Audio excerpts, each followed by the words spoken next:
y asimismo se introducirán los documentos que allega como soporte para demostrar su actividad comercial y el ingreso de su dinero o el dinero que le fuera hurtado. Y con ellos pues se introducirá la certificación de fecha 30 de mayo del 2020 por el cual se sustenta la preexistencia del dinero y la ocupación de la víctima. Los certificados de no declarante del impuesto a la renta y complementarios del año gravable 2017, del 2018 y del 2019. Elementos estos pues que serán introducidos con la víctima y pues que serán utilizados por la contadora, pero más adelante pues hará la respectiva argumentación. Igualmente, su señoría, la Fiscalía solicita, se escuche el testimonio de la señora Francisca Chavarría Peña. Esta ciudadana, su señoría, o este testimonio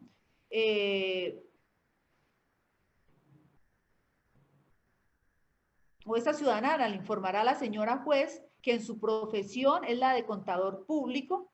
y es pertinente porque ella pretende probar el conocimiento que tiene acerca del estudio financiero realizado a la víctima, el cual informará que realiza conforme a los soportes entregados por el señor Winston Cheu,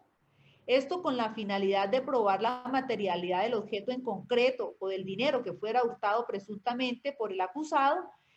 y se exhibirán o utilizarán los documentos que previamente ingresarán con la víctima y que serán utilizados por esta ciudadana en su calidad pues, de contadora para soportar su testimonio. Y los documentos, pues su señoría, fueron los que ya se enunciaron por parte de la víctima, que son los certificados, la certificación de fecha 30 de mayo del 2020, donde sustenta la preexistencia del dinero y la ocupación de la víctima, y los certificados de no declarante del impuesto a la renta y complementarios de los años gravables 2017, 2018 y 2019. Gracias. Al uso la palabra a la defensa. Muchas gracias, su señoría. Debo indicar que existen varias solicitudes de inadmisión e incluso una exclusión. Las haré en el mismo orden en que fueron planteadas por la Fiscalía, iniciando por lo que tiene que ver con el señor subintendente Jaime Augusto Arias Moreno. Frente a él solicito su inadmisión, su señoría, en virtud a que la Fiscalía ha manifestado que esta persona dará cuenta de los hechos denunciados por la víctima, situación que se tornaría repetitiva, es decir, se tornaría en dilatoria de procedimiento, en tanto que los hechos podrían ser narrados directamente por Winston Cheu, que está decretado y frente a quien no hay oposición, además testigo en común. Por lo tanto, Jaime Augusto Arias Moreno, frente a cualquier hecho denunciado, se tornaría en lo que sería una prueba de referencia, en tanto que él ni siquiera fue testigo directo de los hechos como para que nos cuente qué dice una denuncia. Cuando la fuente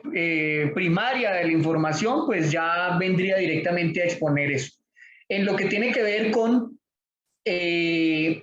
unos informes que esta persona habría rendido y que serían en los que la Fiscalía construyó su solicitud, pues son informes que se tornarían también en una forma de pretender ingresar a juicio pruebas de referencia, toda vez que, por ejemplo, nos ha dicho la Fiscalía que esta persona practicó una serie de entrevistas, entre ellas la del señor Carlos Arturo García, y que entonces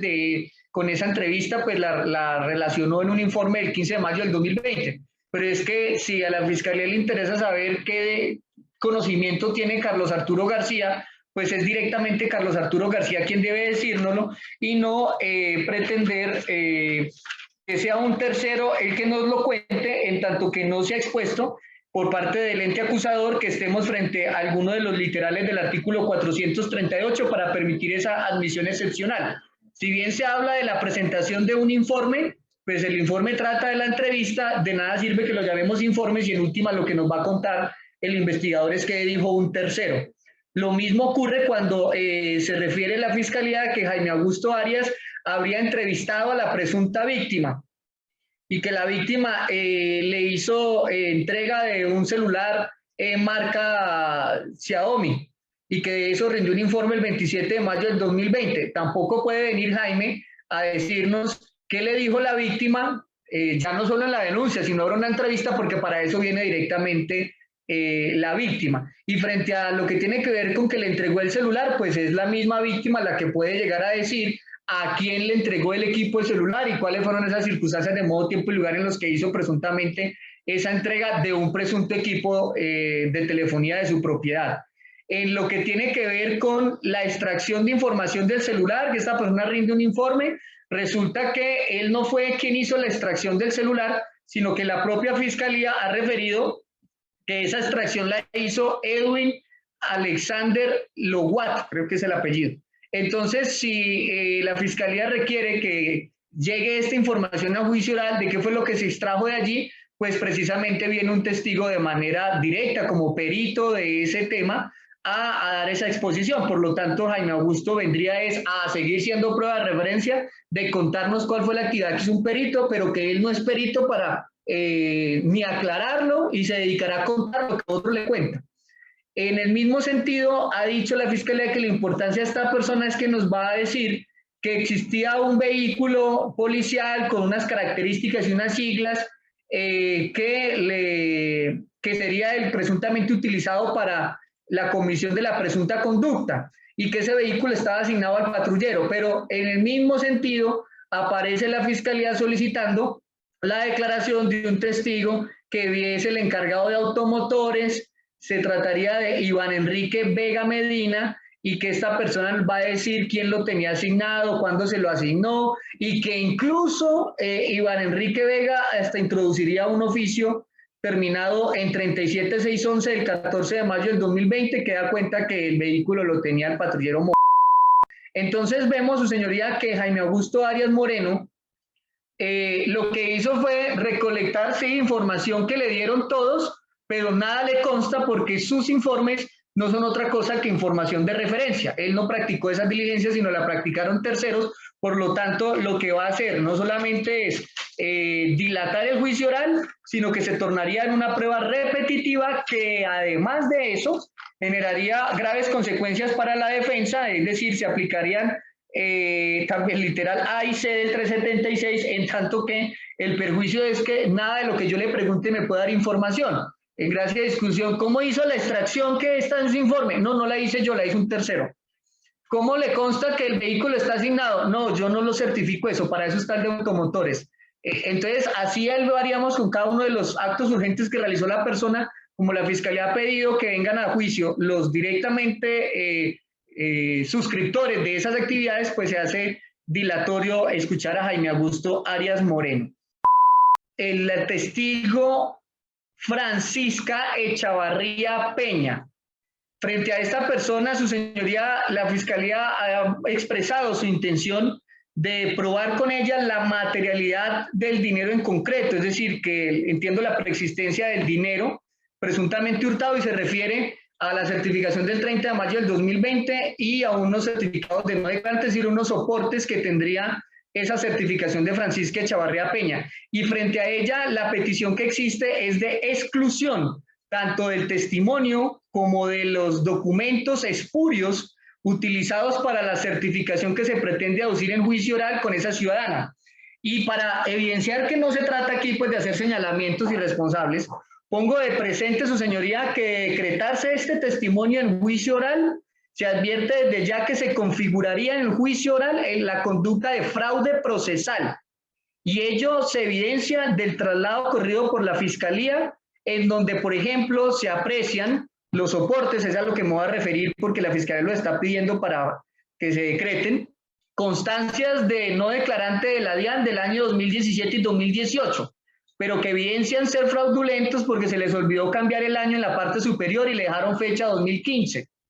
Adicionalmente, para evidenciar la ilegalidad de estos documentos que no pueden convertirse en prueba en juicio, y tenemos que el certificado del 25 de julio del 2013 del contador Trinidad Torrado Peñaranda, que es uno de los soportes que utilizó la doctora Francisca, esta persona afirma al firmar que su número de tarjeta profesional es la 104848, dictado uno por uno, 104848, y ese número lo certifica, también lo ratifica el doctor representante de víctimas en un oficio del que me corrieron traslado, pero resulta, su señoría,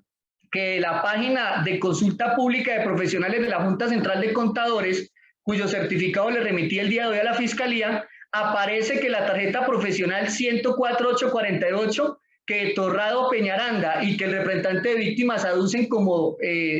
lo que demuestra su calidad de contador, es una tarjeta profesional que corresponde a otra persona, al contador Osvaldo Morales Rojano, con cédula 73-110-623. Además de esto, existen unos balances del año 2012 que fueron objeto de las observaciones y en donde se expresa básicamente que esos balances muestran unos ingresos de la víctima de la empresa HSW Homes SAS.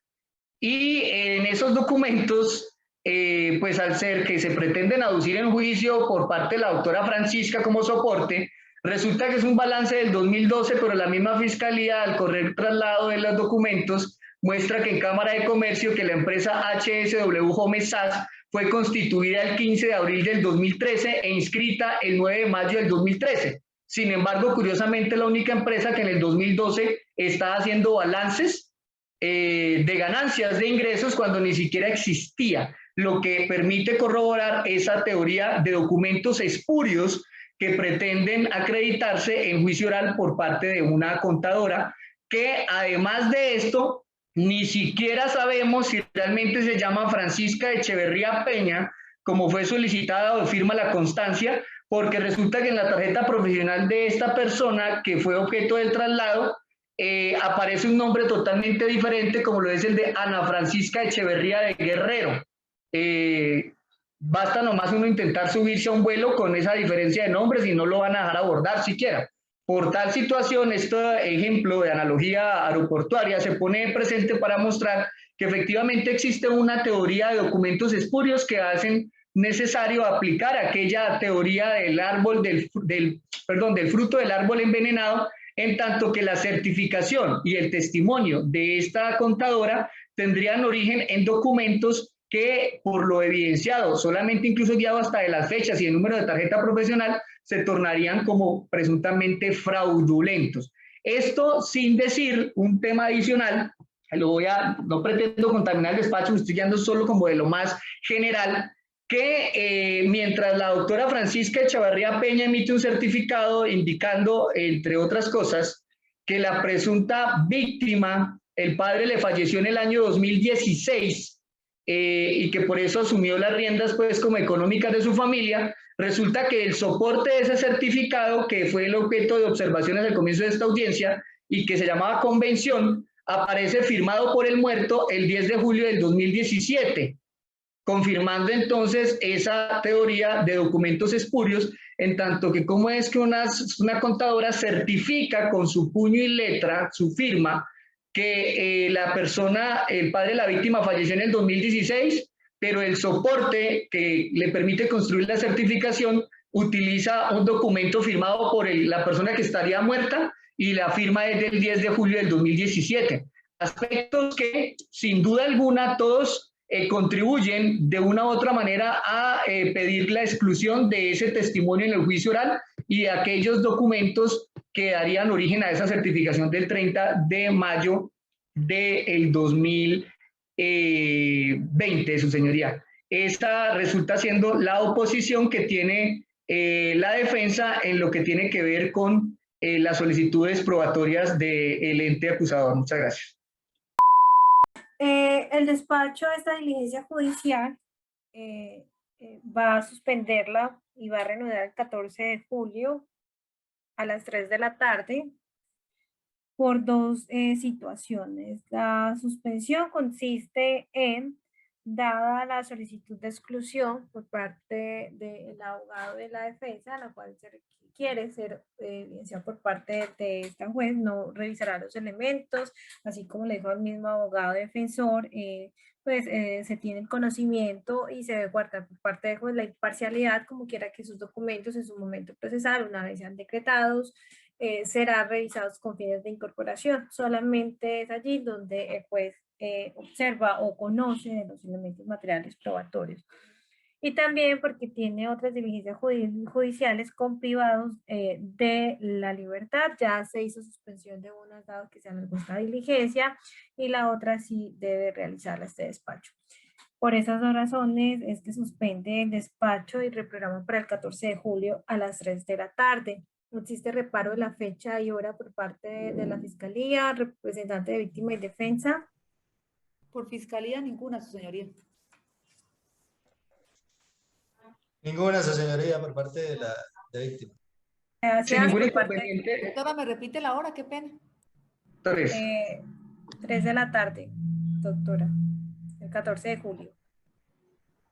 Sin ningún inconveniente de la defensa, su señoría, rogaría de manera muy respetuosa que la boleta del IMPEC para la conexión del procesado se hiciera lo más pronto posible para que el IMPEC no tenga excusas al respecto. Así es, doctor. Se suspende esta diligencia de la pertinente para la conexión del procesado. Se suspende a las 3:54 de la tarde. El despacho agradece a todos la conexión virtual. Que tengan un resto de tarde, doctor.